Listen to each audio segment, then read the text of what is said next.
Fala galera, professor Rafael Pinho, seja muito bem-vindo, seja muito bem-vinda.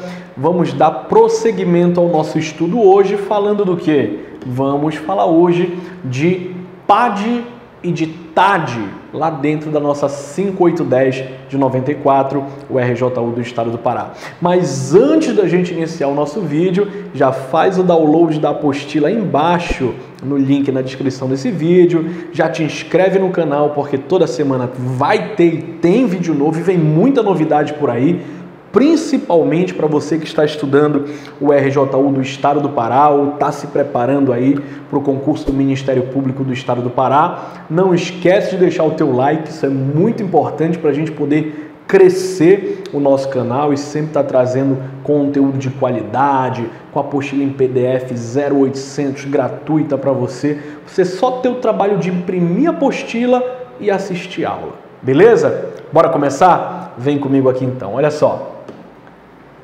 Vamos iniciar falando do nosso artigo 201A.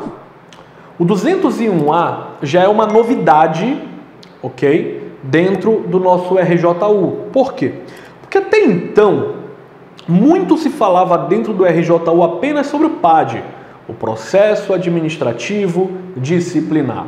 Hoje, nós temos aí uma outra menina dos olhos do elaborador de prova, tá? Então, além de falar de PAD, do processo administrativo disciplinar, o 201A, veja, incluído,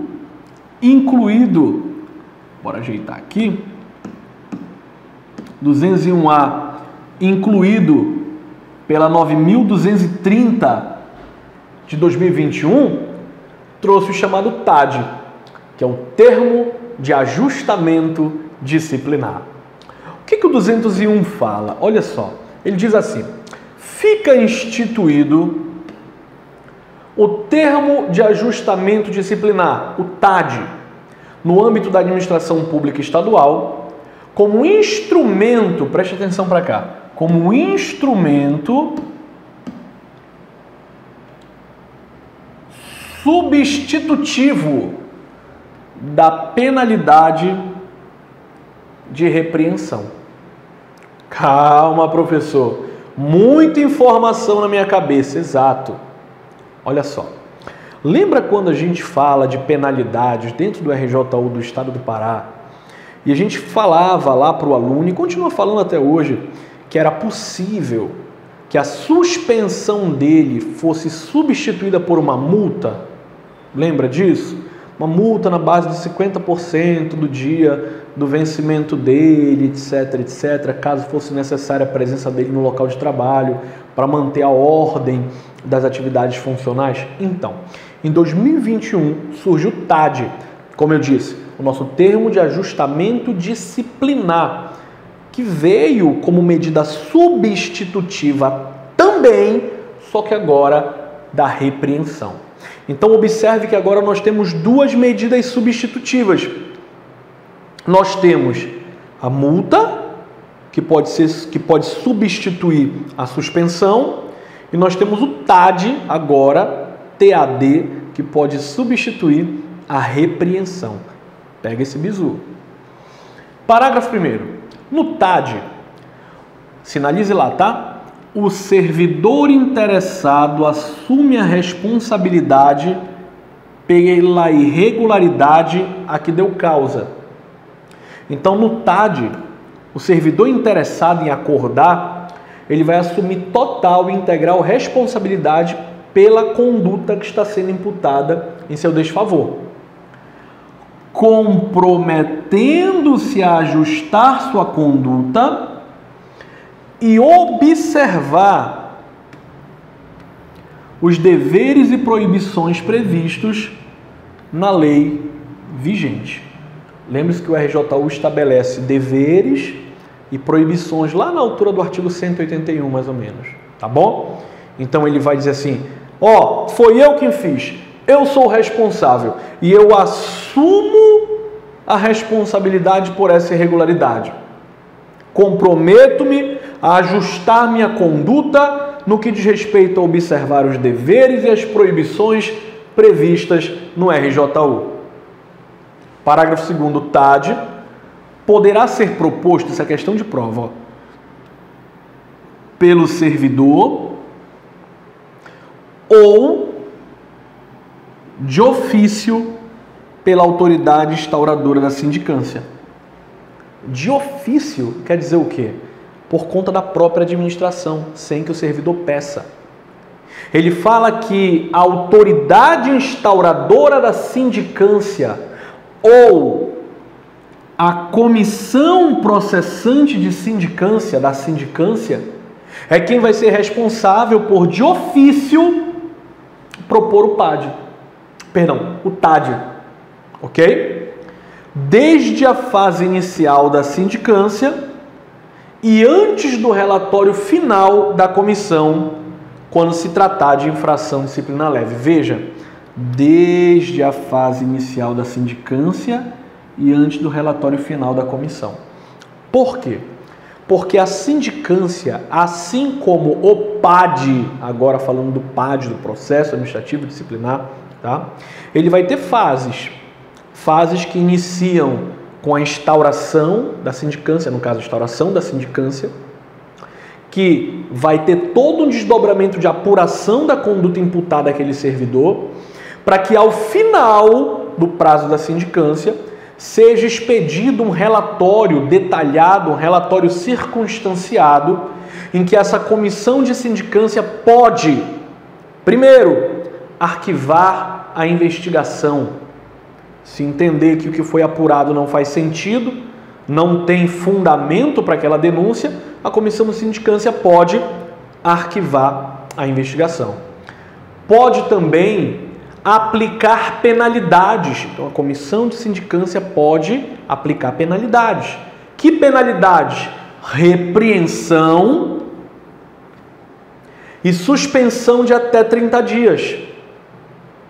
Lembrando que se a penalidade a ser aplicada for maior que uma suspensão de 30 dias, ou de repente uma demissão, uma cassação de aposentadoria ou disponibilidade, ou algo mais grave, se é que tem algo mais grave que uma demissão, na verdade, aqui dentro do RJU, claro, ele recomenda a instauração de um PAD, e somente por meio de PAD é que pode ser aplicado ali uma suspensão maior que 30 dias, uma demissão, uma cassação de aposentadoria, uma destituição, ok?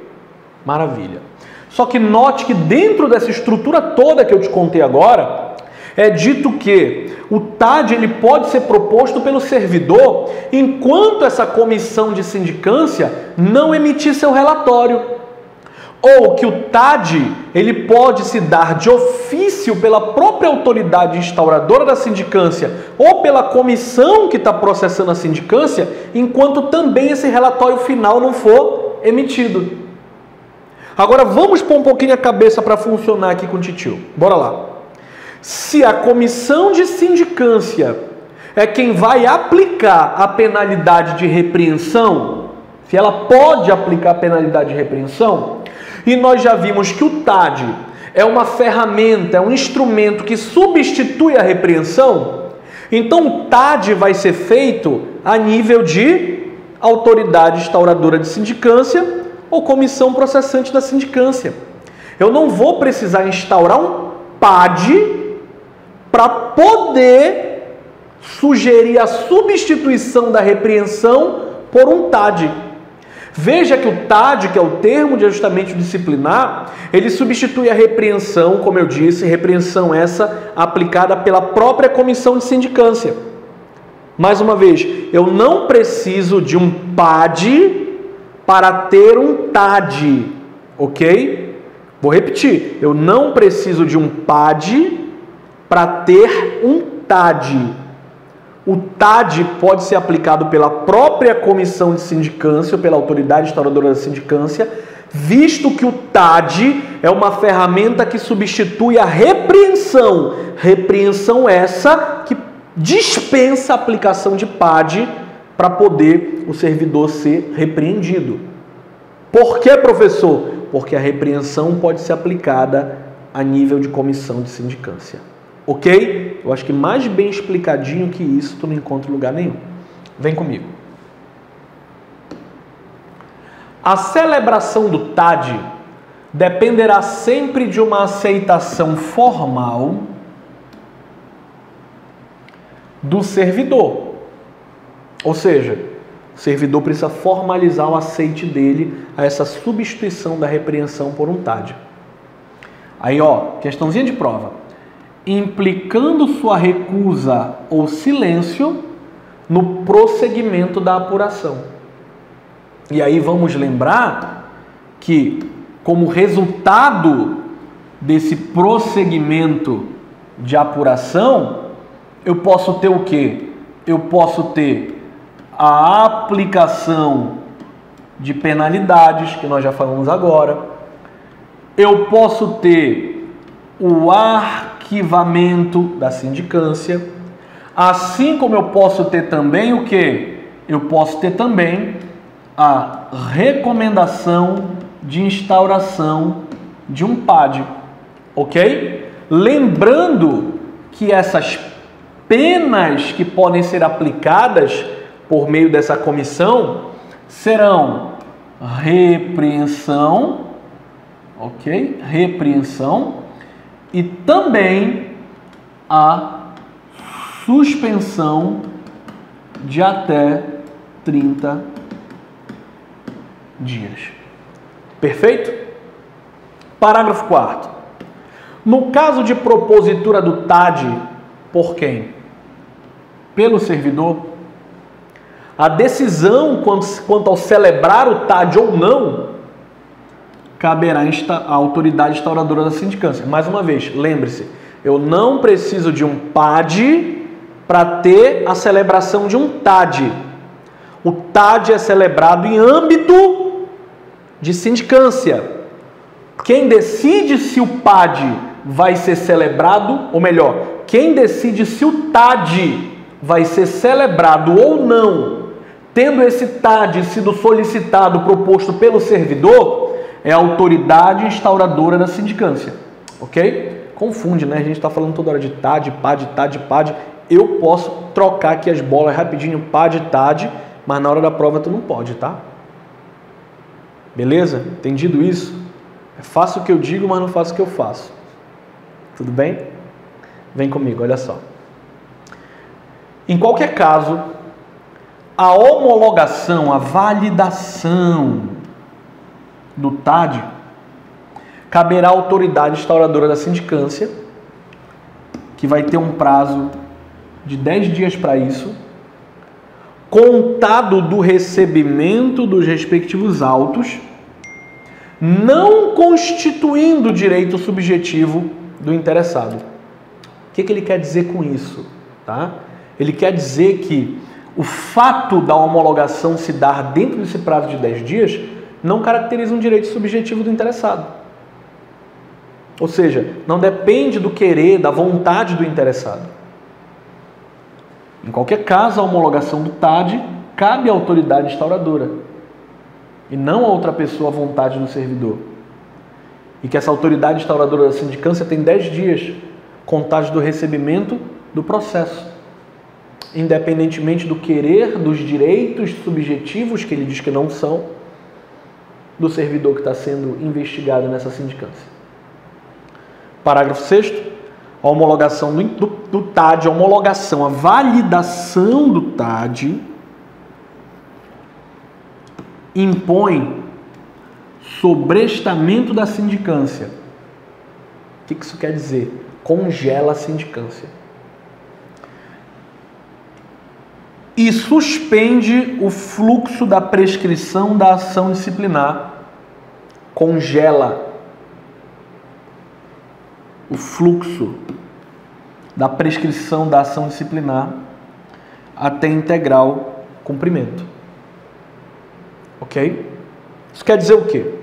Quer dizer que se o indivíduo ia ser punido com uma repreensão, vamos dizer que a repreensão, claro, tem seu prazo legal, tá bom? Mas vamos dizer que a repreensão, ela prescreva em 5 dias. Não é esse o prazo, tá, gente? Não é esse o prazo. Exemplo aqui. Vamos dizer que a repreensão prescreve em 5 dias. Se ele celebra o TAD, esse prazo suspende. Isso quer dizer o quê? Quer dizer que se ele descumprir o TAD, o prazo volta a contar. Perfeito? Então, já que o prazo prescricional da repreensão, exemplo, são 5 dias, então quer dizer que eu vou celebrar um TAD e depois de uma semana eu posso voltar a ser vida louca, que está tudo bem. Não é assim. Porque se você quebrar o acordo estabelecido a título de TAD, o prazo da tua penalidade prescricional está ali congelado, parado, está suspenso. Se tu descumprir o TAD, ele vai voltar a correr. E aí tu vai poder ser repreendido, punido lá na frente por quebra do TAD. Ok? Parágrafo 7º. Competirá à unidade de gestão de pessoas do poder, órgão ou entidade, o acompanhamento e a fiscalização do cumprimento das obrigações estabelecidas no TAD. Parágrafo 8º.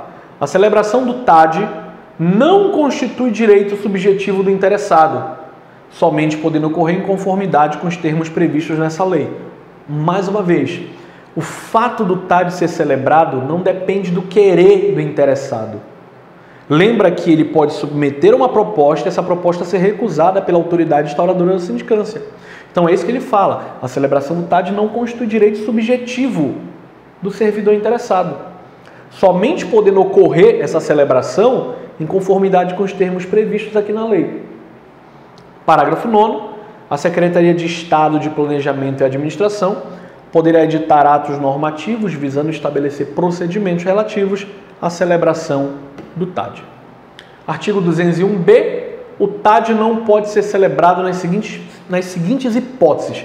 Eu cobraria, sem medo de ser feliz, isso aqui, em prova. Seria lindo, seria inaugural cobrar isso aqui numa prova de RJU do Estado do Pará. Julgue a alternativa que corresponde às hipóteses em que o TAD não poderá ser celebrado. Pá. Inciso 1. Em caso de prejuízo ao erário ou grave dano ao serviço. Não sei se você sabe, mas o RJU do Estado do Pará tem isso como uma lesão grave, uma infração grave. O servidor ele vai ser demitido nesse caso aqui. Demissão com fundamento no artigo 193, que vai provocar inclusive uma indisponibilidade do patrimônio desse próprio servidor. 2. Indício de crime ou improbidade administrativa, também infração grave.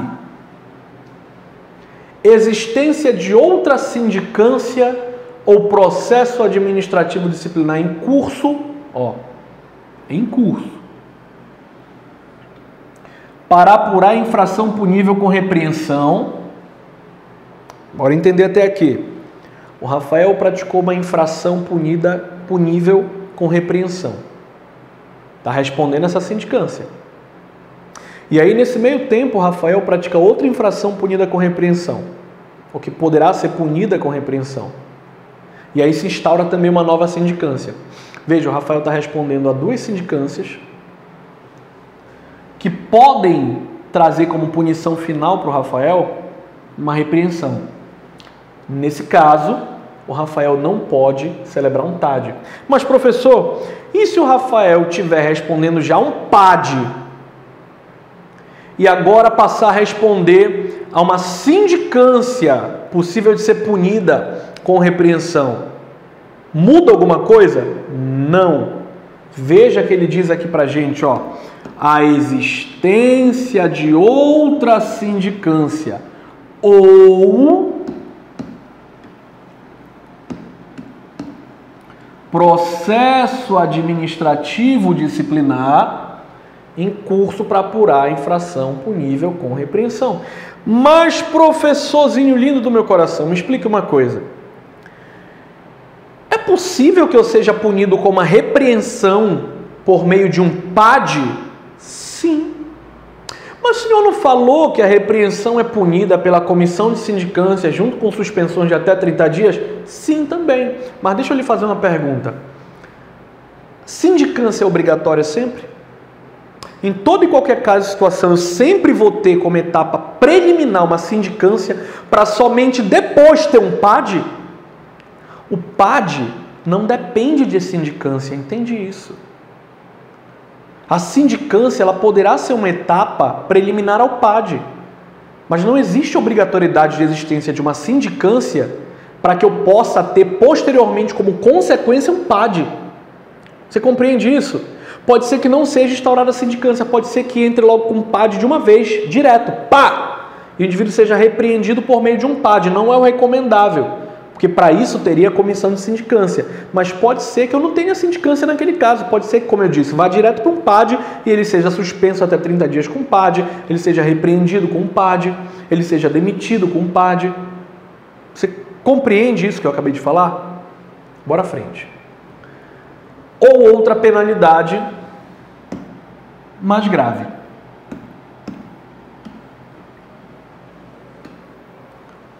Trocando para o português claro, se eu já estou respondendo uma sindicância, eu não posso responder a outra, senão eu não consigo celebrar TAD. Se eu já estou respondendo a um processo administrativo disciplinar, um PAD, eu não posso responder a uma sindicância, porque senão eu não posso celebrar um TAD. Ele inicialmente começa falando da repreensão, mas veja que ele termina falando ou qualquer outra pena mais grave. Mais grave que a repreensão é a suspensão, é a demissão. E aí a gente resume aqui de maneira bem rasteira, de uma forma bem clara para você que precisa entender para chegar na prova, fazer bonito e acertar. Resumidamente o que ele diz aqui para a gente é que não interessa se tu vai ser punido com uma repreensão ou qualquer outra penalidade. Se você já está respondendo a uma sindicância e você responde a outra, você não tem direito a TAD. Se você já está respondendo um PAD, se aquela sindicância já evoluiu para um PAD e é instaurado outra sindicância contra você ou outro PAD contra você, tu perde o direito de celebrar o TAD. Ok? 4. Quando a celebração do TAD importar em uma solução capaz de violar a igualdade da disciplina aplicada aos demais agentes públicos a critério da administração pública. O que ele está dizendo aqui para a gente, né? Quando a celebração do TAD importar em solução capaz de violar a igualdade da disciplina aplicada aos demais agentes públicos. São situações em que os outros observam e falam assim, eu vou fazer também, não pega nada. Não pega nada porque se ele fez isso, ele conseguiu não ser punido, né? Ele está respondendo a um TAD, a um termo de ajuste disciplinar, então bora fazer também. Exatamente isso. Quando a administração pública entender, a critério dela, que o fato dela celebrar um TAD contigo, mesmo tu tendo direito, mesmo você preenchendo os requisitos para a celebração do TAD, que aquilo vai trazer uma violação à igualdade da disciplina aplicada para os outros colegas servidores, ela não celebra. E quinto, que para mim seria exatamente onde a prova iria bater, diz assim, no caso do servidor que esteja em estágio probatório. Só isso? Não. Mas se eu não sou servidor estável, eu não posso celebrar TAD. Ele diz mais. Ou que nos últimos 2 anos tenha se utilizado do TAD ou possua registro válido de penalidade disciplinar em seu assentamento funcional. Ou seja, ele não pode celebrar um TAD se ele for reincidente, ele não pode celebrar um TAD se ele tiver registro de outras penalidades no assentamento funcional dele, ele não pode celebrar um TAD se ele já tiver celebrado um TAD nos últimos 2 anos e ele não pode celebrar um TAD se ele for servidor que ainda não passou pelo estágio probatório. Ok? Entendido isso daí? Vem comigo. 201C. O TAD deverá conter a identificação completa das partes, advogado se houver, testemunhas, data e respectivas assinaturas. Os fundamentos do fato, né, a história, por que eu estou fornecendo um TAD para ele, porque ele preenche os requisitos e tudo mais, e de direito para celebração, ou seja, de acordo com o artigo tal, da lei tal, fundamento de direito. 3. A especificação da infração que está sendo imputada àquele agente público, referindo-se à capitulação legal. Então, a infração a ser aplicada é a infração do artigo tal. 4. A descrição das obrigações que ele está assumindo, esse servidor está assumindo ao celebrar o TAD. 5. O prazo que ele vai ter para cumprir essas obrigações e o modo de cumprimento dessas obrigações. 5, novamente, a forma de fiscalização das obrigações pactuadas e os efeitos em caso de descumprimento. Tá? Então, o que o TAD precisa ter para ser válido? Aí, de repente, você ficou preso aqui, né? Mas por que 2/5? No RJU está assim. Tá? No RJ atualizado está assim. Foi erro de digitação deles? Foi. Eu mantive do mesmo jeito. Mas se você quiser corrigir, se você tiver toque, por exemplo, quiser corrigir, né? Faça só assim, 6 e 7. Ok? Pronto. O que menos interessa é o inciso para a tua prova. O que mais interessa são as situações previstas em lei que dizem respeito ao TAD. Então, o que o TAD deve ter? A descrição das obrigações que ele está assumindo, o prazo e o modo para ele cumprir essas obrigações, a forma de fiscalização dessas obrigações que ele está pactuando e os efeitos, quais as consequências caso ele venha a descumprir essas obrigações. Parágrafo 1º. O prazo de cumprimento do TAD não excederá 180 dias. O que ele vai jogar na tua prova? 120 dias. Está errado. Tá? Devendo ser fixado de modo compatível com os compromissos assumidos pelo agente público. Parágrafo 2º, sinaliza aí, não excederá 180 dias. No caso de descumprimento do TAD, cuja comunicação competirá à unidade de gestão de pessoas do poder, órgão ou entidade, a autoridade competente adotará imediatamente as providências necessárias à instauração ou continuidade do respectivo procedimento disciplinar. Não é o PAD ainda. Continuidade da sindicância, se for o caso, tá? Por que não é o PAD? Porque aqui ele falou de procedimento. O PAD não é procedimento, o PAD é processo. Aqui ele usa o termo procedimento de forma genérica. Sem prejuízo da apuração relativa à inobservância das obrigações, descumprimento, voltando a fluir a prescrição incidente. Parágrafo 3º. Decorrido o prazo de 180 dias e não ocorrendo qualquer comunicação de descumprimento de seus termos, a unidade de gestão de pessoas do poder, órgão ou entidade, enquanto responsável por sua fiscalização, comunicará o cumprimento ao respectivo titular para a declaração da extinção da punibilidade e arquivamento dos autos. Então, note que aqui ele vai estabelecer o seguinte para a gente. Qual que é o prazo de duração do TAD no que diz respeito ao cumprimento das obrigações? 180. Parágrafo 2º. O que acontece se ele descumprir o TAD? Parágrafo 3º. O que acontece se ele não descumprir o TAD? Se ele for até o final cumprindo todas as obrigações direitinho, sem problema nenhum.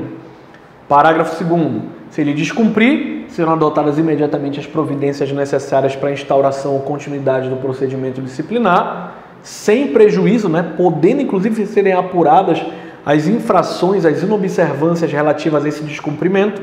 E parágrafo 3º, caso ele cumpra, será comunicado o cumprimento ao titular para a declaração da extinção de punibilidade e arquivamento dos autos. 202. Sempre que o ilícito praticado pelo servidor ensejar a imposição de uma pena de suspensão por mais de 30 dias, de demissão, cassação de aposentadoria ou disponibilidade ou destituição, será obrigatória a instauração do processo disciplinar. O que isso quer dizer, professor? Quer dizer algo que eu já te falei lá atrás. Quer dizer que, se a penalidade for uma repreensão ou se a penalidade for uma suspensão de até 30 dias, eu posso, por meio da sindicância,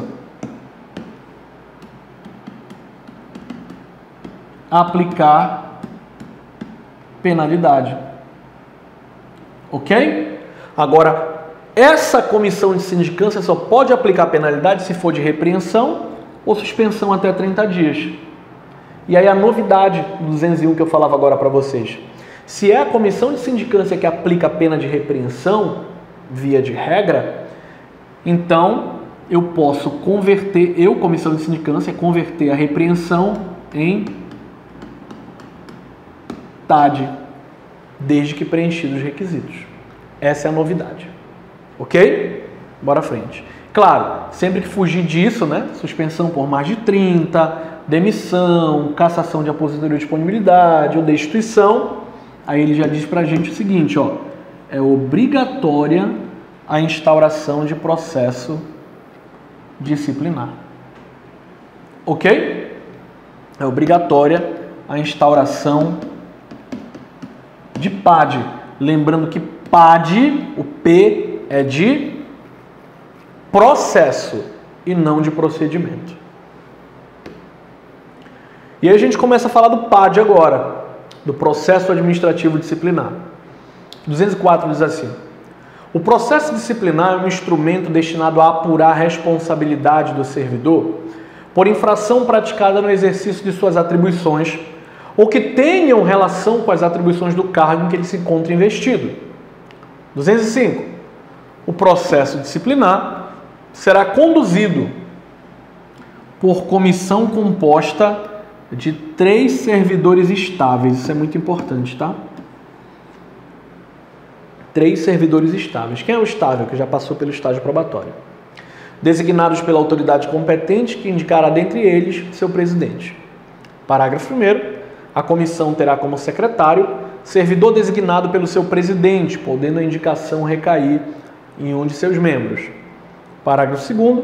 Não poderá participar da comissão de sindicância ou de inquérito. Olha aí, não pode participar da comissão de sindicância, já vimos. Ou de inquérito. Cônjuge, companheiro, parente do acusado, consanguíneo ou afim, em linha reta ou colateral até o 3º grau. Por quê? Porque se é teu parente, não interessa em linha reta ou colateral até o 3º grau, ele vai te beneficiar de alguma forma. Então, estes estão impedidos de participar de comissão de sindicância ou de inquérito. Ok? 206. A comissão exercerá suas atividades com independência e imparcialidade, assegurando o sigilo necessário para a resolução do fato ou exigido pelo interesse da administração. Parágrafo único. As reuniões e as audiências das comissões terão caráter reservado. 207. O processo disciplinar, olha aqui, que lindo 207, está falando da origem do PAD, tá? Então o PAD se desenvolve nas seguintes fases. O PAD tem fases. 1. Instauração, com a publicação do ato que formou a comissão. 2. Inquérito administrativo, que compreende os seguintes momentos: instrução, defesa e relatório. Então veja, dentro da fase 2 do PAD, nós temos 3 momentos. Que momentos são esses? Momentos: instrução, defesa e relatório, tá? Então, dentro das fases, nós temos momentos: instrução, defesa e relatório. E com o relatório, faz-se um compilado, um resumão de tudo que aconteceu durante toda a instrução processual, durante todo o inquérito administrativo, e pega-se esse relatório e manda para julgamento. Ok? 208. O prazo para conclusão do processo disciplinar, prazo para conclusão do PAD, não excederá 60 dias. contagem da data de publicação do ato que constituiu a comissão, admitida a sua prorrogação por igual prazo, quando as circunstâncias exigirem. Então veja que ele diz que o prazo que eu tenho para concluir o PAD não excede 60 dias. Se ele diz que não excede 60 dias, bora entender. Ele diz que são de até 60 dias. Então o PAD ele não tem duração de exatos 60 dias. Pode ser que o PAD termine no dia de número 52. Ok? Ele diz para a gente o seguinte, que o prazo para a conclusão do PAD é de até 60 dias, podendo ser prorrogado por igual período no caso de comprovada necessidade. Então, se nós pegarmos prazo máximo do PAD, 60 dias. Qual que seria o prazo máximo da prorrogação? 60. Então, qual que seria o prazo máximo, já com prorrogação de duração de um PAD? 120 dias. Ok? Sempre que necessário, a comissão dedicará tempo integral aos seus trabalhos, ficando seus membros dispensados do ponto até a entrega do relatório final. Professor, que relatório final é esse? É aquele terceiro e último momento da segunda fase. Lembra lá? Fase 1, instauração. Fase 2, inquérito administrativo. Inquérito administrativo tem 3 fases. Quais são? A fase da instrução, da defesa e do relatório. É esse relatório que ele está falando aqui. Parágrafo 2º. As reuniões da comissão serão registradas em atas que deverão detalhar as deliberações adotadas. Agora a gente começa a falar de cada uma daquelas fases e dos seus momentos. Veja, o 209 diz assim: o inquérito administrativo obedecerá ao princípio do contraditório, assegurado ao acusado a ampla defesa com a utilização dos meios e recursos admitidos em direito. Ou seja, o inquérito administrativo tem que proporcionar ao acusado a possibilidade do contraditório, a possibilidade dele apresentar provas que mostrem que não foi daquele jeito que a situação aconteceu, que proporcione a ele a possibilidade de dizer o contrário e apresentar provas que fundamentem o que ele está dizendo. Artigo 209. 210.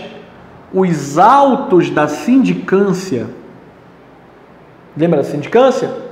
Integrarão o processo disciplinar como peça informativa da instrução. Não entendi, professor. Como assim peça informativa? Por exemplo, eu gosto de comparar muito a sindicância ao inquérito policial e o PAD ao processo judicial. Quando for oferecida a denúncia no processo judicial, não vem cópia integral do inquérito policial junto com o relatório do delegado? É a mesma coisa aqui. A gente chama de peça informativa da instrução porque toda a instrução processual vai partir, produção de provas, vão partir daquele relatório do inquérito. No caso aqui, daquele relatório da sindicância. Parágrafo único. Na hipótese do relatório de sindicância concluir que a infração está capitulada como crime, infração penal, ilícito penal, a autoridade competente vai encaminhar cópia dos autos ao Ministério Público, independentemente de imediata instauração do processo disciplinar, para que o MP ofereça denúncia e esse indivíduo também responda a um processo criminal. Professor, sempre isso? Não. Tem situações que o indivíduo pratica uma infração disciplinar que não tem a ver com crime. Por exemplo, o indivíduo que vai fedendo para o local de trabalho, sujo, com a barba por fazer, né, atrapalha ali todo o ambiente, a ambiência do local de trabalho com o cheiro dele de repente. Ele não está praticando crime, né? Não é crime ser fedido, não é isso? Mas ele vai responder a uma sindicância, vai ter um processo administrativo disciplinar provavelmente contra ele, tá bom? Porque um dos deveres do servidor é manter o seu asseio pessoal, isso está no RJU. Agora eu vou ter casos que esse servidor pratica uma infração disciplinar e também pratica um crime, como por exemplo atos de improbidade administrativa, peculato. O que o 210 parágrafo único está falando é que eu não preciso instaurar o processo disciplinar para só instaurar o PAD, tá? Para só depois eu oferecer cópia ao Ministério Público, ele oferecer denúncia e o indivíduo responder criminalmente. Note que aqui o PAD e o processo criminal eles vão caminhar cada um de forma independente e autônoma.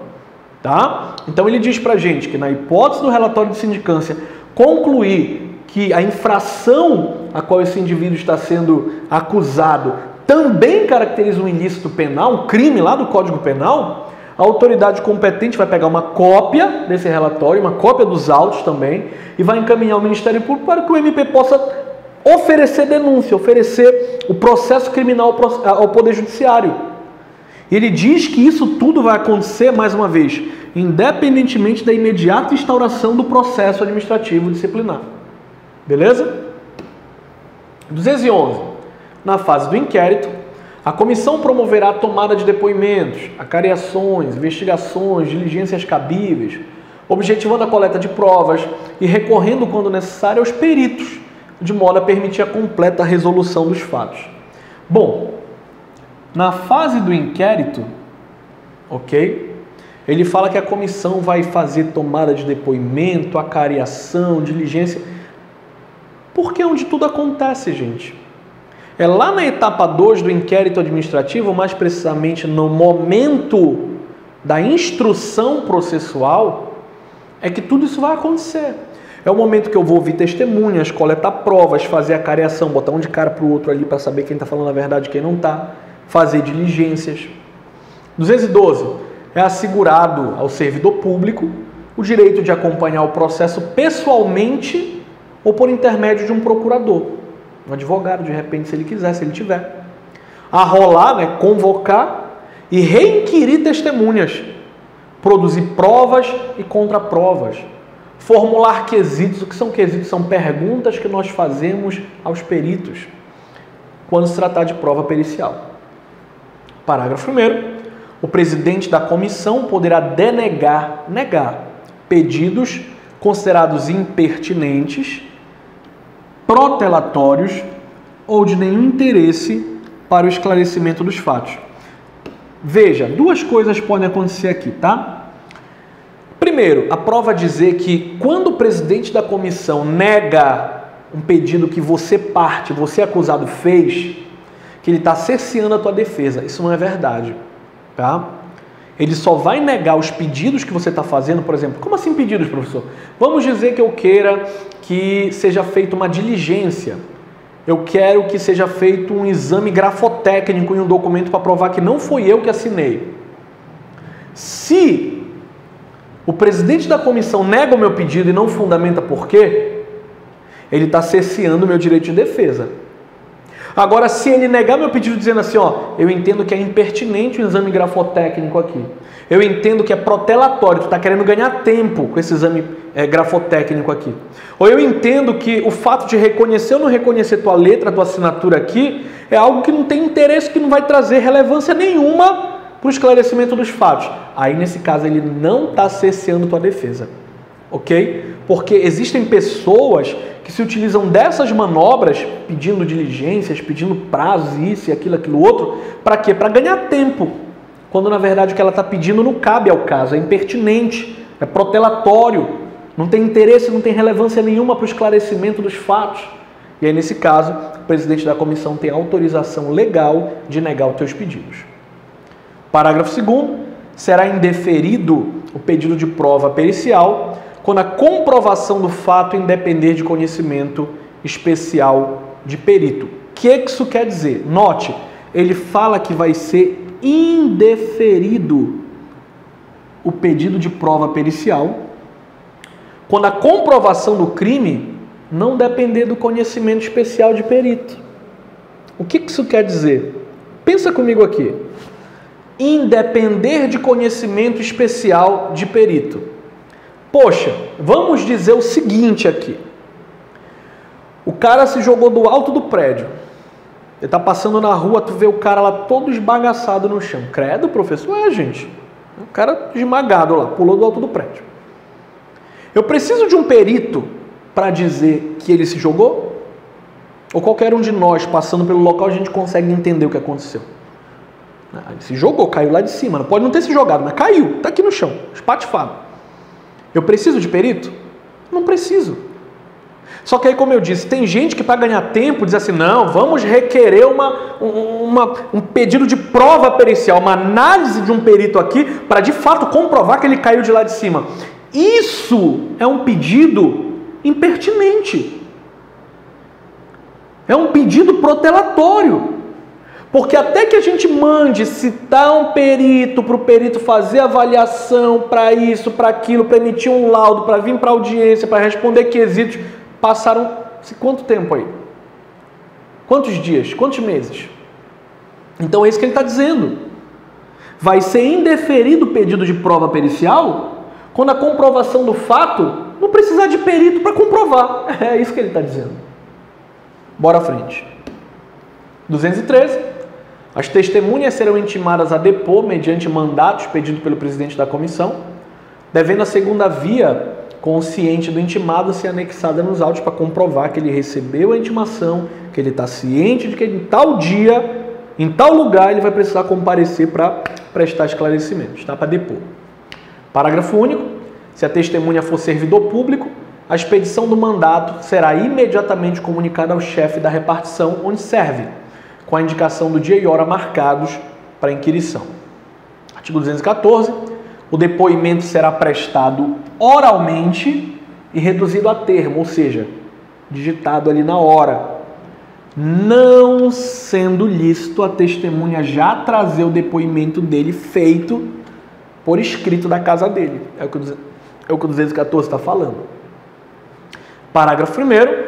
As testemunhas são interrogadas, inquiridas separadamente, para que eu não tenha o prejuízo de um ouvir o que o outro está falando e acabar comprometendo o seu depor, o seu depoimento. Tá?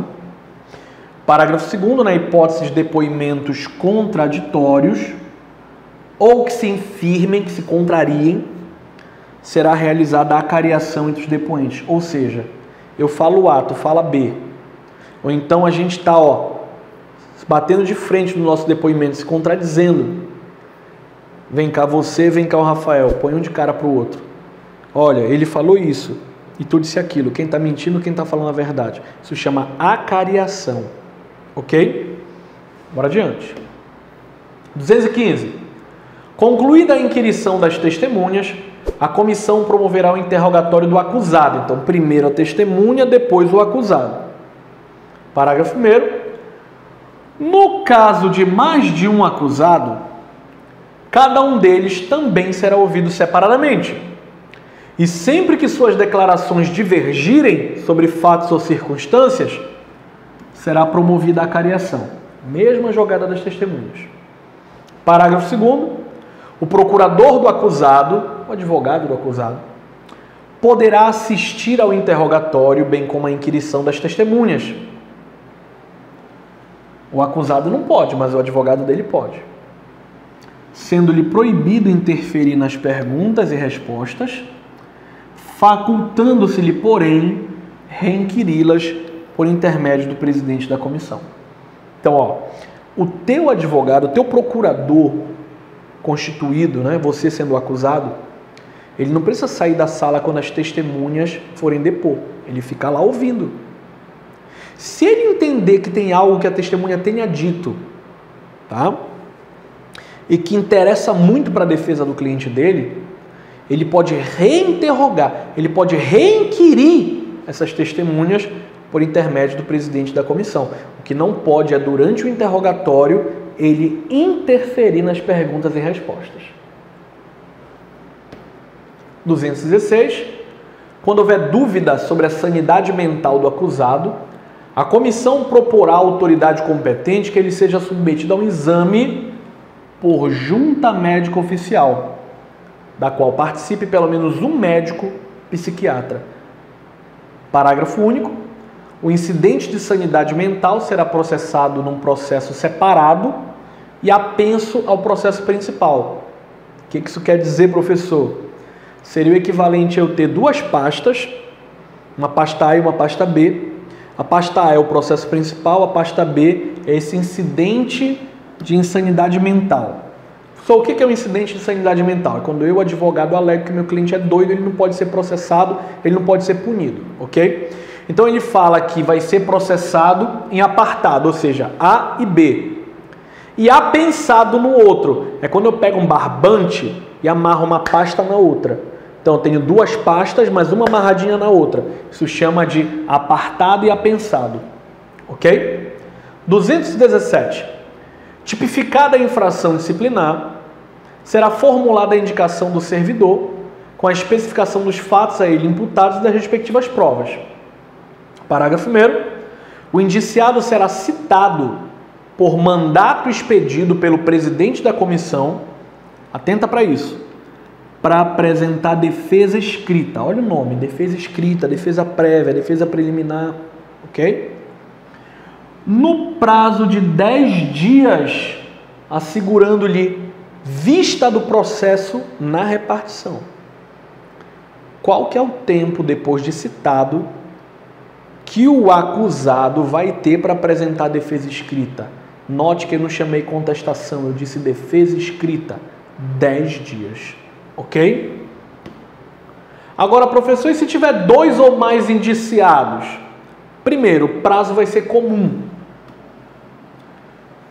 e de 20 dias. Então, se eu tiver 2 acusados, qual que é o prazo que os 2 têm comum para apresentar defesa escrita? 20 dias. Note que eu não disse 10 para um e 10 para outro. Eu disse prazo comum de 20, ou seja, dentro de 20 dias os 2 têm que apresentar a defesa escrita. Professor, e se eu tiver 10 acusados, dentro de 20 dias os 10 acusados têm que apresentar a defesa escrita. E se eu tiver 30 acusados, dentro de 20 dias os 30 acusados têm que apresentar a defesa escrita.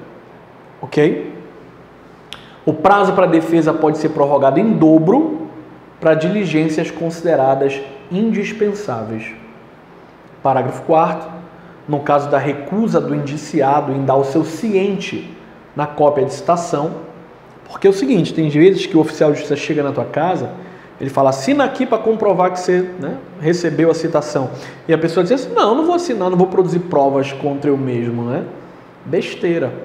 Porque se eu recusar em dar o meu ciente na cópia da citação, aquele prazo de 10 dias, ou 20, aqui no caso de 2 ou mais réus, para a defesa vai contar da data que o oficial de justiça declarar no documento, em termo próprio, pelo membro da comissão que fez a citação, com a assinatura de 2 testemunhas.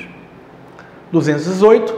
O indiciado que mudar de residência fica obrigado a comunicar à comissão o local onde poderá ser encontrado. Então, mudei de endereço, se comunicar à comissão, mudei de endereço, agora estou no bairro tal, na cidade tal. Perfeito? Para quê? Para ele poder ser citado, ser intimado das próximas providências no tramitar do processo administrativo disciplinar. Artigo 219. Achando-se o indiciado em local incerto e não sabido, trocando para o português claro, ninguém sabe onde esse cara está, será ele citado por edital, publicado no Diário Oficial do Estado e em jornal de grande circulação na localidade do último domicílio conhecido. Se for aqui no Pará, um Amazônia, um Diário, tá? Um Liberal, perfeito? Para ele apresentar a defesa dele. Então, quando a gente sabe onde o camarada está, a gente manda uma cartinha para ele, bate na casa dele, ele assina ou não assina, né, como a gente acabou de ver. Mas quando a gente não sabe onde esse camarada está, por onde ele anda, a gente manda citar por edital.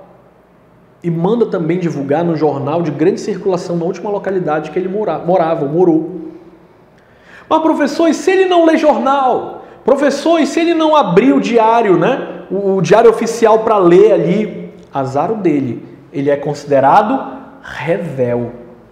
Ok? E o que é o efeito? Qual que é o principal efeito da revelia? O principal efeito da revelia é fazer com que sejam presumidas todas aquelas alegações contra você como válidas. Porque se você não se defende é porque você concorda com o que estão lhe acusando. Essa é a principal característica do efeito da revelia. Ok? Então quem cala consente, seria isso, tá bom? Parágrafo único na hipótese desse artigo. Repare que aqui especificamente, no caso de citação por edital, o prazo dele não será nem de 10 dias, nem de 20 dias. O prazo, no caso de citação por edital, para ele se defender, será de 15 dias, a contar da última publicação do edital. Então nós temos 3 prazos para defesa, presta atenção aí, 10, 20 e 15. Bora voltar para cá. 220. Considerar-se-á rével, já sabemos o que é isso, o indiciado que regularmente, devidamente citado, não apresentar defesa no prazo legal.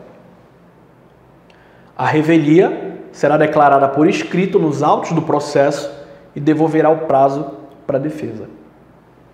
Parágrafo 2º. Atenção agora, hein?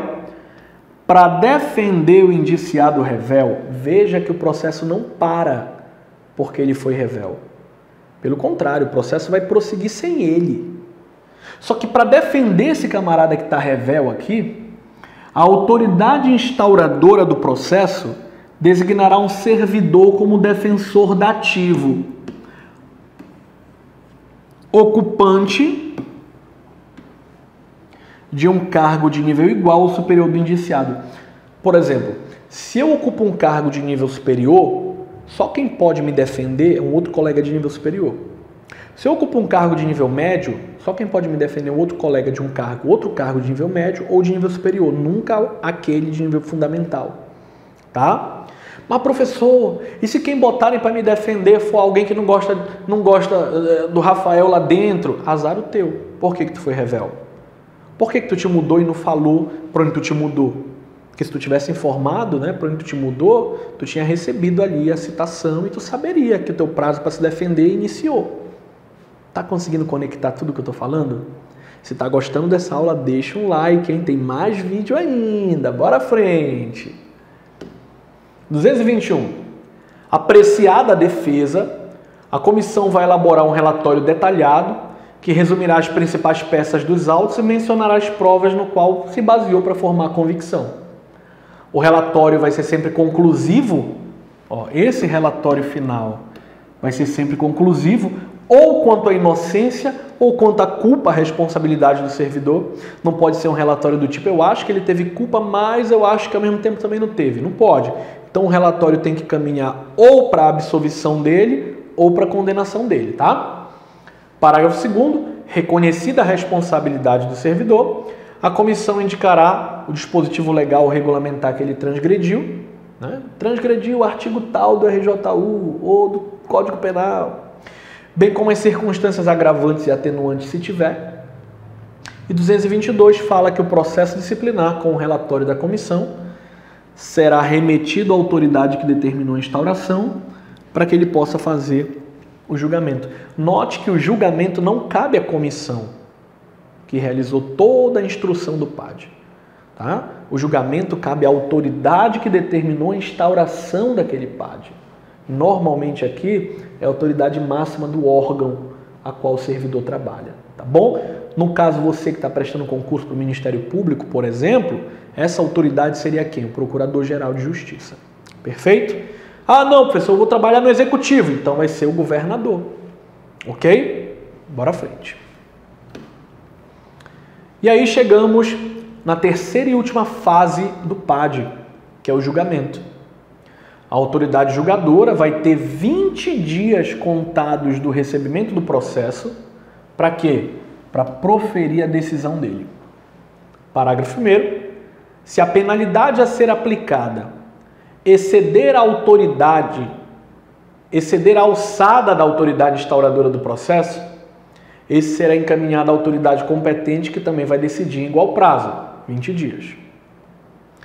Havendo mais de um indiciado e diversidade de punições, de sanções, por exemplo, o A, o B e o C. O A, ele praticou uma conduta sujeita à repreensão, o B praticou uma conduta sujeita à suspensão e o D praticou uma conduta sujeita à demissão. E agora, como é que a gente faz? Olha o que o parágrafo 2º fala. O julgamento caberá à autoridade competente para a imposição da pena mais grave.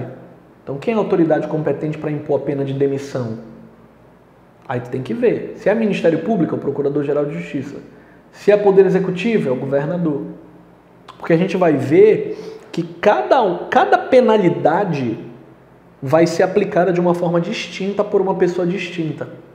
É por isso que ele está falando aqui sobre diversidade de sanções No caso, encaminha para aquele que tem a competência maior para aplicar todas elas. E o parágrafo primeiro falou que vai ser encaminhado à autoridade competente, que vai decidir igual prazo, caso aquela autoridade não seja competente para aplicar a pena que a comissão recomendou. Parágrafo terceiro, olha aí. Se a penalidade prevista for demissão, cassação de aposentadoria, disponibilidade ou destituição, o julgamento caberá às autoridades que tratam o inciso 1 do 197. Então, penas mais graves. Quem é essa autoridade? Falando de RJU, desconsiderando lei específica aí para o concurso que tu está prestando, vai ser o governador. Ok? Por meio de decreto, né? 224. O julgamento acatará o relatório da comissão, salvo quando contrário à prova nos autos. O que ele está dizendo para a gente? Ele está dizendo que, às vezes, a comissão ela pode dizer assim, olha, entendo que deva condenar o indivíduo. Só que não tem prova nos autos, ou as provas nos autos são benéficas ao acusado. Quem vai estar julgando? Vai estar obrigado 100% ao relatório? Não. Ele vai pegar o relatório e vai ver assim, pô, o relatório está dizendo para eu condenar. Só que as provas nos autos mostram que eu devo absolver. E aí, o que eu faço? Aí o 224 fala que o julgamento acatará o relatório, salvo quando contrário à prova nos autos. Situação em que a autoridade julgadora fica dispensada de acatar o que o relatório está colocando. Parágrafo único.